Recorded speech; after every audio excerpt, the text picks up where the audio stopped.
Job opportunity after DVM. अस्सलाम वालेकुम, मेरा नाम है doctor Abbas from US Lahore.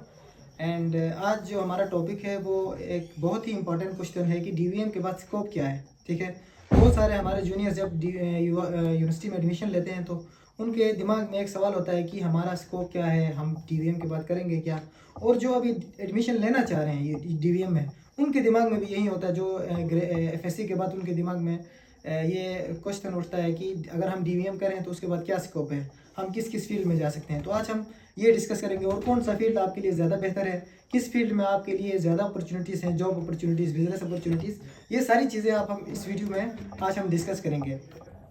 आइए शुरू करते हैं। सबसे पहले कि डीवीएम के बाद स्कोप क्या है। ठीक है, उसके बाद हम ये भी बताएंगे कि इंटर्नशिप में आप किस चीज़ में इंटर्नशिप करो तो ज़्यादा बेहतर है, किस में आपने नहीं करना, ये सारी चीज़ें हम डिस्कस करेंगे।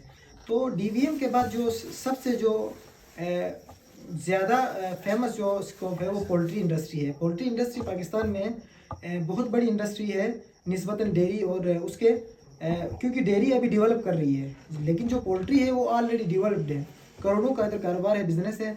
तो सबसे जो पहला और जो बेस्ट स्कोप है वो पोल्ट्री है। ठीक है, दूसरा पोल्ट्री में जाने का फ़ायदा क्या है। फ़ायदा ये है कि पोल्ट्री में आपको जॉब अपॉर्चुनिटीज़ ज़्यादा है। ठीक है, क्योंकि बिज़नेस बड़ा है, उसके बाद आपको अच्छी पे मिलेगी। ठीक है, तो ये पोल्ट्री की इम्पोर्टेंट है।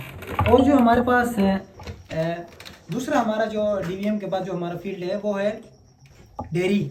डेयरी सेक्टर में हमारे पास बहुत सारी जॉब अपॉर्चुनिटीज़ हैं। ठीक है, जो बंदे बचपन से ही माल मवेशी के साथ रहे हैं, जिनको माल मवेशी से प्यार है, वो डेयरी में जा सकते हैं। और जो डेयरी में जाना चाहते हैं, पाकिस्तान की डेयरी फार्म्स में आपको जॉब मिलेगी, या फिर डेयरी प्रोडक्ट के रिलेटेड जितनी भी इंडस्ट्रीज़ हैं। फॉर एग्जांपल आप नेस्ले इंडस्ट्री में, दूध की इंडस्ट्री में काम कर सकते हो। ठीक है, तो बहुत सारी इंडस्ट्रीज़ हैं जिस पे आप जा सकते हो। उसके बाद तीसरा जो मेन और जो सबसे बड़ा स्कोप है वो पेट्स का है कि आप पेट्स में जा सकते हो डीवीएम के बाद। लेकिन पेट्स में यहाँ मैं एक चीज़ ऐड करना चाहूँगा कि गवर्नमेंट ऑफ पाकिस्तान की तरफ से अभी तक कोई ऐसा हॉस्पिटल नहीं है कि आपको गवर्नमेंट जॉब मिले, या फिर आपको कोई उस तरह वेटरनरी कोई हॉस्पिटल में जॉब मिले। तो इसके लिए आपने कोई प्राइवेट पेट क्लिनिक में इंटर्नशिप करनी है, वहाँ से आपने एक्सपीरियंस गेन करना है। उसके बाद आपने किसी प्राइवेट पेट क्लिनिक में ही जॉब करना है, या बाहर आप एब्रॉड में जाके किसी हॉस्पिटल में, आप पेट हॉस्पिटल में जॉब कर सकते हो। उसके बाद इसका एक और ये है कि ये बिज़नेस के हिसाब से, क्योंकि पाकिस्तान मॉडर्नाइज हो चुका है, पाकिस्तान के लोग मॉडर्न हो गए हैं, लोग यूरोप को अडॉप्ट कर रहे हैं, लोग पेट्स रख रहे हैं। तो ये एक डेवलपिंग मतलब विद इन 5-10 साल के बाद ये बहुत ही बड़ा एक बिज़नेस होगा। जिसके पास पेट क्लिनिक होगा तो आप अपनी पेट क्लिनिक खोल सकते हो। ये मेरे हिसाब से सबसे जो बेहतरीन ऑप्शन है वो पेट के लिए यही है कि आप एक अपनी पेट क्लिनिक खोलें। अभी से 1-2 साल किसी पेट क्लिनिक में आप जॉब करें, एक्सपीरियंस लें, उसके बाद आप अपनी क्लिनिक खोल सकते हो। उसके बाद माइनर कुछ फील्ड्स हैं जिस पे आप जा सकते हो। ये मेन जो बड़ी बड़ी जो सेक्टर्स थे मेन, उनका मैंने आपसे जिक्र किया है। उसके बाद जो है हम डिस्कस करते हैं आर्मी के बारे में कि आप आर्मी में भी जा सकते हो डीवीएम के बाद एज ए कैप्टन।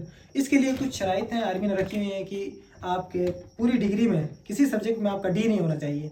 ठीक है, उसके बाद दूसरा ये है कि आपके पूरी डिग्री में 2 सब्जेक्ट के अलावा किसी 3 सब्जेक्ट में सी नहीं होना चाहिए। 2 से ज़्यादा सब्जेक्ट में सी हो तो आप एलिजिबल नहीं है, या किसी एक सब्जेक्ट में डी हो तब भी आप एलिजिबल नहीं है। तो इन चीज़ों को आप कंसिडर करें और शुरू से पढ़ना शुरू करें तो आप आर्मी में भी जा सकते हो ऐसे कैप्टन, डायरेक्ट आपको कैप्टन का रैंक मिलेगा। उसके बाद आप आती है फील्ड जो है वो रिसर्च वर्क। आप रिसर्च वर्क में भी जा सकते हो।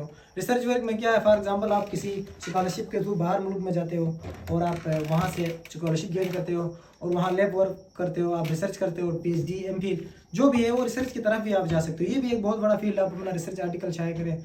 आप इस फील्ड में भी बहुत ज़्यादा पैसे आपको मतलब मिल सकते हैं। उसके बाद जो हमारे पास और जो है, जैसे आप टीचिंग कर सकते हो डीवीएम के बाद, आप यूनिवर्सिटी में लेक्चरर लग सकते हो। और इवन मैं आपको यहाँ पे एक इम्पॉर्टेंट और बहुत ही ज़रूरी बात शेयर करना चाहूँगा कि जो डीवीएम डॉक्टर है वो एमबीबीएस की जो यूनिवर्सिटी है उनमें भी टीचिंग कर सकते हैं। ठीक है, तो इसको भी आपने कंसिडर करना है कि टीचिंग का भी एक बहुत ही बड़ा स्कोप है डीवीएम के बाद। और उसके बाद जो माइनर कुछ है चीज़ें, जैसे फिशरीज हैं, आप उसमें भी जा सकते हो। आप वेटरनरी, गवर्नमेंट में आप वेटरनरी ऑफिसर लग सकते हो। तो ये सारी चीज़ें हैं डीवीएम के बाद। अब आपने एक चीज़ नोट करनी है कि आपको 6th के बाद 8th सेमेस्टर के बाद आपको मौका मिलेगा इंटर्नशिप का। तो आपने उसके बाद उसी चीज़ पे इंटर्नशिप करनी है, उसी फील्ड में जिसमें आपका इंटरेस्ट है, जिसमें आपने DVM के बाद जाना है। मिसाल के तौर पर मेरा जो पर्सनल इंटरेस्ट है वो पेट्स में है, तो मैंने 4th सेमेस्टर के बाद, 6th के बाद और 8th सेमेस्टर के बाद मैंने पेट्स में इंटर्नशिप की है। और अब इंशाल्लाह फाइनल जो हमारी इंटर्नशिप होगी वो भी मैं पेट्स में करूँगा, ताकि उसके बाद जो हमारे पास एक्सपीरियंस होगा वो हमारा काफ़ी ज़्यादा होगा और हमारी हैंड प्रैक्टिस भी अच्छी होगी और हमें अच्छे से अच्छे क्लिनिक में जॉब मिलेगा। तो ये आपके लिए आज मैंने कहा कि आपकी सवालों का जवाब दूं। तो ये हमारी वीडियो यहाँ तक ख़त्म होती है। उसके बाद हम नेक्स्ट वीडियो में हम आपको बताएंगे कि आप इंटर्नशिप के लिए कहाँ कहाँ जा सकते हो, कैसे अप्लाई कर सकते हो, पोर्टल के थ्रू कैसे अप्लाई कर सकते हो। ये सारी चीज़ें हम आपसे डिस्कस करेंगे। Thank you.